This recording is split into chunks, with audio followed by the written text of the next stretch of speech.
गुरुवे नमः। सभी भक्तों को सादर प्रणाम। आप सभी भक्तों का दिन मंगलमय हो। भक्तों, आज के इस वीडियो में आप श्रवण करेंगे श्री बृहस्पति देव जी की व्रत कथा एवं आरती। प्राचीन समय में विदर्भ देश में चित्रसेन नामक राजा राज्य करता था। वह बड़ा प्रतापी और दानी था। वह नित्य देवालय मंदिर में दर्शन करने जाता और गुरु एवं साधुओं की सेवा किया करता था। उसके दरवाजे में कोई भी निराश होकर नहीं कथा पसंद आई हो तो वीडियो को लाइक कीजिएगा। राधे राधे। विष्णु भगवान का पूजन करता था, परंतु ये सब बातें रानी को अच्छी नहीं लगती थी। वह न स्वयं व्रत करती और न किसी को एक पैसा तक दान में देती थी। तब राजा से भी ऐसा करने को मना किया करती थी। एक दिन की बात है कि राजा तो शिकार खेलने वन में गए हुए थे। घर पर रानी व उसकी दासी अकेली थी। उस समय बृहस्पति देव एक साधु का रूप धारण कर राजा के दरवाजे पर भिक्षा मांगने आए। तो रानी कहने लगी, हे साधु महाराज, मैं तो इस दान पुण्य से तंग आ गई हूँ। मुझे तो घर का ही कार्य समाप्त नहीं होता। दान पुण्य के लिए तो पति देव ही बहुत हैं। अब आप इस प्रकार की कृपा करें कि यह सब धन नष्ट हो जावे और मैं आराम से रह सकूं। साधु बोले, हे देवी, धन से तो कोई दुखी नहीं होता, इसको तो सभी चाहते हैं। पापी भी पुत्र की और धन की इच्छा करते हैं। अगर आपके पास धन अधिक है तो भूखे मनुष्यों को भोजन कराओ, प्याव लगवाओ, गरीबों को दान दो, धर्मशाला बनवाओ, कुआं, तालाब आदि का निर्माण कराओ। निर्धन मनुष्यों की कुमारी कन्याओं का विवाह आदि अनेकों यज्ञ आदि धर्म कार्य हैं, जिसके करने से आपके कुल और आपका नाम परलोक में सार्थक होगा। लेकिन रानी इन बातों से खुश न हुई। बोली, हे साधु महाराज, मुझे ऐसे धन की आवश्यकता नहीं जिसे अन्य मनुष्यों को दान दूं तथा जिसको रखने में सारा समय बर्बाद हो। साधु ने कहा, देवी, तुम्हारी ऐसी इच्छा है तो ऐसा ही होगा। मैं तुम्हें बताता हूँ, अब वैसा करना। बृहस्पति के दिन बाल बनवाएं, भोजन में मांस मदिरा खाना, कपड़े धोबी के यहाँ धुलने डालना। इस प्रकार 7 बृहस्पतिवार करने से तुम्हारा सब धन नष्ट हो जाएगा। यह कह वह साधु महाराज अंतर्ध्यान हो गए। रानी ने साधु के कहने पर वैसा ही किया। 3 बृहस्पतिवार ही बीते थे कि उसका समस्त धन नष्ट हो गया और सब लोग भोजन के लिए तरसने लगे। तब राजा रानी से कहने लगा, तुम यहाँ पर रहो, मैं दूसरे देश को जाऊं, क्योंकि देश चोरी परदेश भी बराबर है। ऐसा कहकर राजा तो परदेश चला गया। वहां जंगल को जाता और लकड़ी काट कर लाता और शहर में बेचता। इस तरह वह अपना जीवन व्यतीत करने लगा। इधर राजा उधर रानी और दासी भी दुखी रहने लगी। किसी दिन भोजन मिलता और किसी दिन जल पीकर ही रह जाती। एक समय रानी और दासी को 7 रोज बिना भोजन के व्यतीत हो गए। तो रानी ने अपनी दासी से कहा, हे दासी, पास के नगर में मेरी एक बहन रहती है। वह बड़ी धनवान है। तू उसके पास जा और वहां से 5 सेर बेझर ही मांग ला, जिससे कुछ समय के लिए गुजर हो जाएगी। रानी की आज्ञा से दासी उसके बहन के पास गई। रानी की बहन उस समय बृहस्पति देव का पूजन कर रही थी। दासी ने रानी की बहन को देखा तो उससे बोली, हे रानी, मुझे तुम्हारी बहन ने भेजा है, मेरे लिए 5 सेर बेझर दे दो। दासी ने यह अनेक बेर कहा, परंतु रानी ने कुछ उत्तर नहीं दिया, क्योंकि वह उस समय बृहस्पतिवार की कथा पढ़ रही थी। जब बांदी को किसी प्रकार का कोई उत्तर नहीं मिला तो वह बहुत दुखी हुई और लौटकर रानी के पास आकर बोली, हे रानी जी, तुम्हारी बहन तो बड़ी आदमीन है। वह हम छोटे लोगों से बात भी नहीं करती। रानी बोली, हे दासी, इसमें उसका कोई दोष नहीं है। जब बुरे दिन आते हैं तब कोई सहारा नहीं देता। अच्छे बुरे का पता आपत्ति काल में ही लगता है। यह हमारे भाग्य का दोष है। इधर उस रानी ने देखा कि बहन की दासी आई थी, परंतु मैं पूजा में लगी होने के कारण उससे नहीं बोली। यह सोचकर वह अपनी बहन के घर जाकर अपनी बहन से कहने लगी, हे बहन, मैं बृहस्पतिवार का व्रत कर रही थी। जब तक कथा होती है तब तक ना उठते हैं और ना बोलते हैं, इसलिए मैं तुम्हारी दासी से ना बोली। कहो दासी क्यों गई थी? रानी बोली, बहन, हमारे घर में अनाज नहीं था, इस कारण मैंने दासी को तुम्हारे पास से कुछ अनाज लाने के लिए भेजा था। बहन बोली, रानी जी, बृहस्पति भगवान सबकी इच्छाएं पूर्ण करते हैं, देखो शायद तुम्हारे घर में अनाज रखा हो। इस प्रकार के वचन सुन रानी घर के अंदर गई तो उसे एक घड़ा बेचर से भरा हुआ मिल गया। रानी और दासी बहुत खुश हुई। दासी कहने लगी, हे रानी जी, देखो, हमको अब जब भोजन नहीं मिलता तो हम हर रोज व्रत करते हैं। अगर इनसे व्रत की विधि और कथा पूछ ली जावे तो हम भी किया करेंगे। तब उस रानी के पूछने पर रानी की बहन ने कहा, गुरु के व्रत में चने की दाल व हल्दी से विष्णु भगवान का केले की जड़ में पूजन कर दीपक जलावें, पीला भोजन करें तथा कहानी सुने। इस प्रकार से गुरु भगवान प्रसन्न होते हैं, अन्न धन पुत्र देते हैं, व्रती की मनोकामना पूर्ण करते हैं। रानी व दासी दोनों ने निश्चय किया कि वे बृहस्पति का व्रत एवं पूजन अवश्य करेंगी। 7 रोज बाद जब बृहस्पतिवार आया तो उन्होंने व्रत रखा। दासी घुड़साल में जाकर चने की दाल व गुड़ बीन लाई और विष्णु भगवान का पूजन किया। अब भोजन पीला कहाँ से आवे, यह सोचकर बेचारी बड़ी दुखी हुई, परंतु उन्होंने व्रत किया था, इस कारण गुरु भगवान प्रसन्न थे। वे 2 थालों में सुंदर पीला भोजन लेकर आए और दासी को देकर बोले, हे दासी, यह तुम्हारे और रानी के लिए है, तुम दोनों करना। दासी बड़ी प्रसन्न हुई और रानी से जाकर बोली, चलो रानी जी, भोजन कर लो। रानी को तो इस विषय में कुछ पता ही नहीं था, इसलिए वह दासी से बोली, तू ही भोजन कर, क्यों तू हमारी व्यर्थ में हंसी उड़ाती है? दासी बोली, एक महात्मा भोजन दे गए हैं। रानी कहने लगी, वह भोजन तेरे लिए ही दे गए हैं, तू ही भोजन कर। दासी ने कहा, वह महात्मा हम दोनों को 2 थालों में भोजन दे गए हैं, इसलिए हम और तुम दोनों ही साथ-साथ भोजन करेंगी। इस प्रकार रानी और बांदी ने गुरु भगवान को नमस्कार कर भोजन ग्रहण किया। उस दिन से रानी और बांदी गुरुवार का व्रत और विष्णु भगवान का पूजन करने लगी। बृहस्पति भगवान की कृपा से रानी और दासी के पास फिर से धन हो गया। रानी उसी प्रकार फिर से आलस करने लगी। तब दासी बोली, देखो रानी जी, तुम पहले भी इस प्रकार का आलस करती थी, इसी से सब धन नष्ट हुआ। अब गुरु भगवान की कृपा से धन मिला है तो फिर तुम्हें आलस्य होता है। बड़ी मुसीबतों के बाद हमने यह धन पाया है, इसलिए तुम्हें दान पुण्य करना चाहिए। अब आप भूखे मनुष्यों को भोजन कराओ, मंदिर पाठशाला बनवा के दान दो, कुंवारी कन्याओं का विवाह कराओ।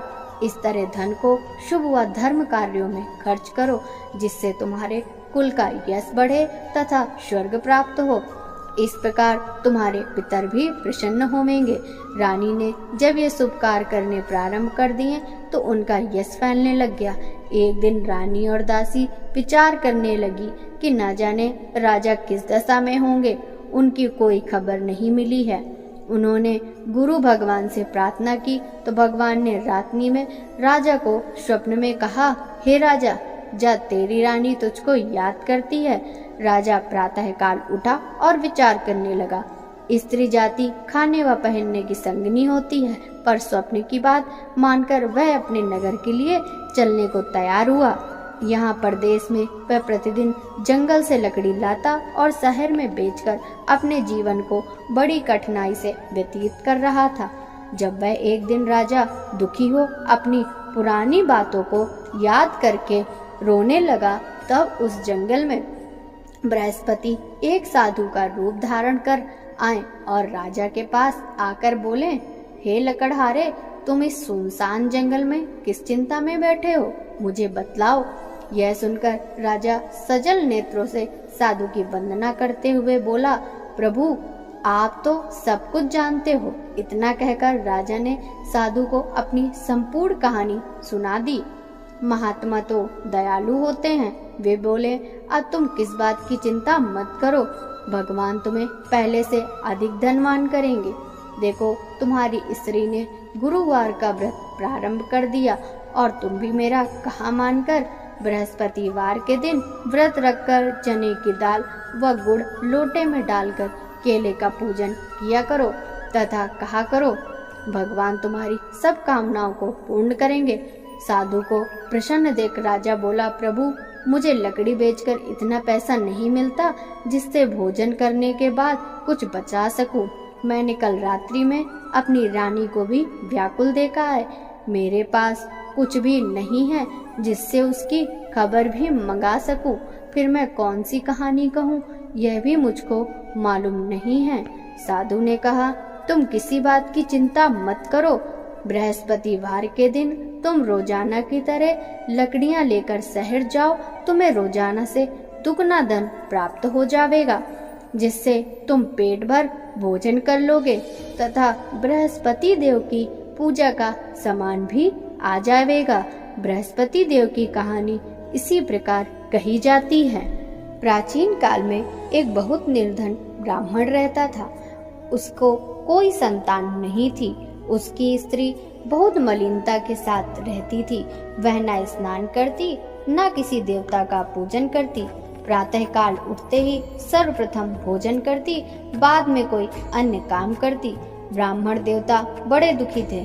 बेचारे बहुत कुछ कहते किंतु उसका परिणाम न निकलता। भगवान की कृपा से ब्राह्मण की स्त्री के कन्या रूपी रत्न पैदा हुआ। वह धीरे धीरे बड़ी होने लगी। बालिका प्रातः स्नान करके विष्णु भगवान का जप और गुरुवार का व्रत करने लगी। अपने पूजन को समाप्त कर वह स्कूल जाती। जाते समय मुट्ठी में जौ भर के ले जाती और स्कूल के मार्ग में डालती जाती। वे जौ स्वर्ण के हो जाते, जिन्हें लौटते समय वह बीन कर ले आती थी। एक दिन बालिका सूप में सोने के जौ फटक कर साफ कर रही थी कि उसके पिता ने देख लिया तो कहा, बेटी सोने के जौ फटकने के लिए सोने का ही सूप होना चाहिए। दूसरे दिन गुरुवार था। कन्या ने व्रत रखा और बृहस्पति देव से प्रार्थना करके कहा, हे प्रभु मैंने आपकी पूजा सच्चे मन से की है तो मेरे लिए सोने का सूप भी दो। बृहस्पति देव ने उसकी प्रार्थना स्वीकार कर ली। नित्य की भांति वह जौ डालती हुई पाठशाला गई। तब लौटते में जौ बीन रही थी। बृहस्पति देव की कृपा से वहां सोने का सूप मिला। वह उसे घर ले आई और उससे जौ साफ करने लगी। एक दिन की बात है, वह कन्या सोने के सूप में सोने के जौ फटक रही थी। उसी समय नगर का राजपुत्र वहां से होकर निकला। इस कन्या के रूप में अद्भुत कार्य को देखकर मोहित हो गया। अपने घर जाकर भोजन तथा जल त्याग कर उदास होकर लेट गया। राजा को जब पता लगा तो अपने प्रधानमंत्री के साथ उसके पास गए और बोले, बेटा तुम्हें किस बात का कष्ट है? किसी ने तुम्हारा अपमान किया है अथवा कोई अन्य कारण हो सो कहो, मैं वही काम करूंगा जिससे तुम्हें प्रसन्नता हो। राजकुमार बोला, मुझे आपकी कृपा से किसी बात का दुख नहीं। मैं तो उस लड़की के साथ विवाह करना चाहता हूँ जो सोने के सूप में सोने के जौ साफ कर रही थी। यह सुन राजा आश्चर्य में पड़ गया और बोला, बेटा ऐसी कन्या का पता हमें बताओ, मैं उसके साथ तेरा विवाह अवश्य ही करा दूंगा। राजकुमार ने उस लड़की के घर का पता बतलाया तो मंत्री उस लड़की के घर गए और ब्राह्मण से सभी हाल कहा। वह ब्राह्मण अपनी कन्या का विवाह करने के लिए तैयार हो गया। ब्राह्मण ने कन्या का विवाह एक शुभ मुहूर्त में राजकुमार के साथ करा दिया। कन्या के घर से जाते ही उस ब्राह्मण के घर में पहले की भांति गरीबी का निवास हो गया। भोजन के लिए भी अन्न बड़ी मुश्किल से जुटता था। एक दिन दुखी होकर ब्राह्मण देवता अपनी पुत्री के पास पहुँचे। बेटी ने पिता की दुखी अवस्था देखी तो बहुत सा धन अपने पिता को दिया।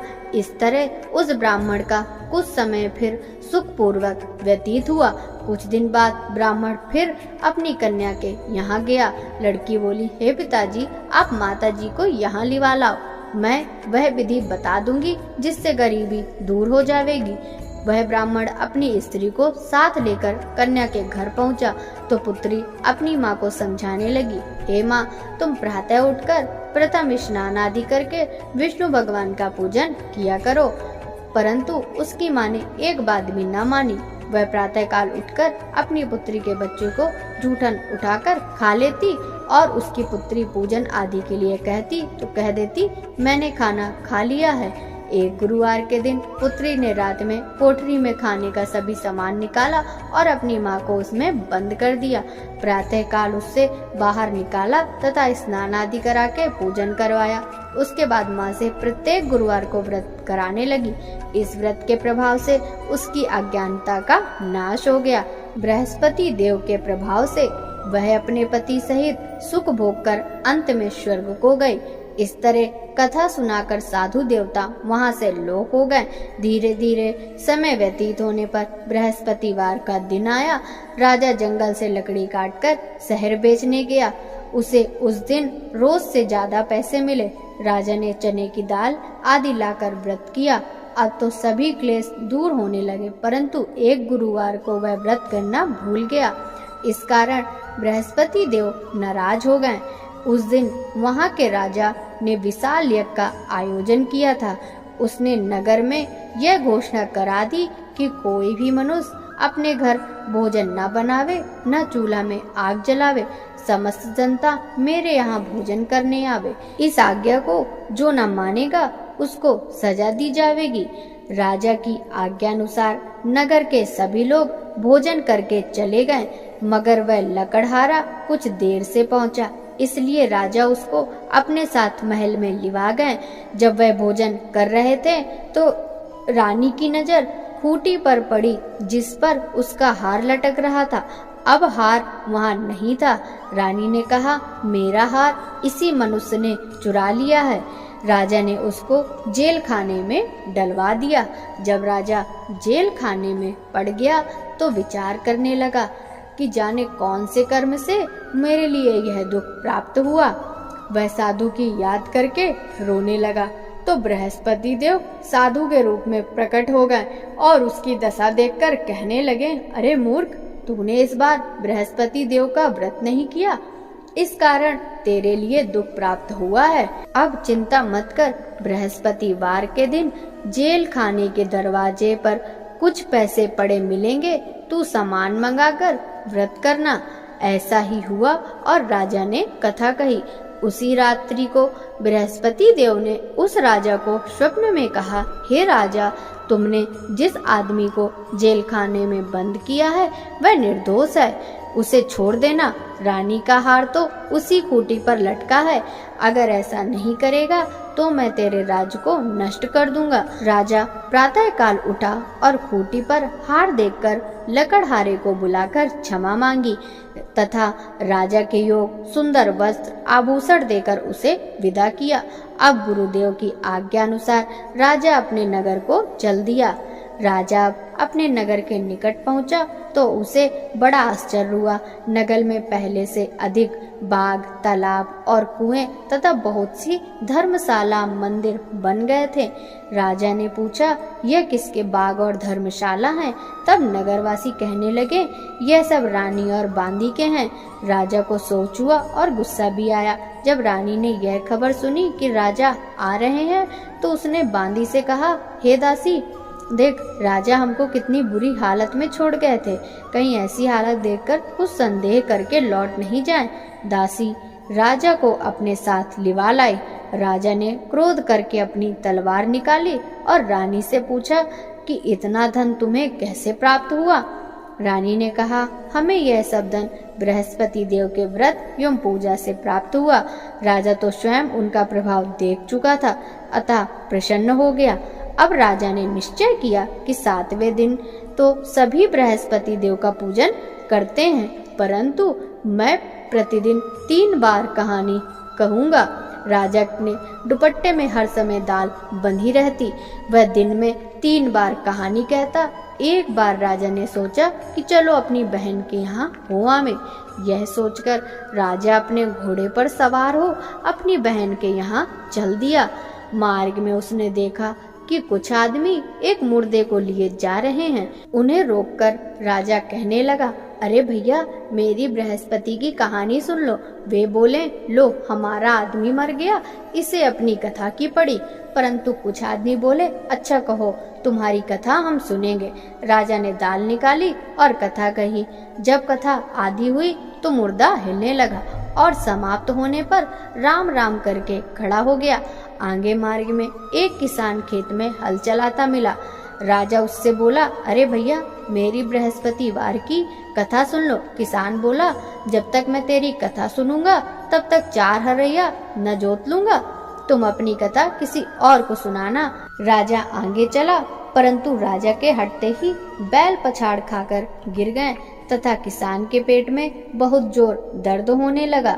उसी समय उसकी माँ रोटी लेकर आई। जब उसने देखा तो अपने पुत्र से हाल पूछा।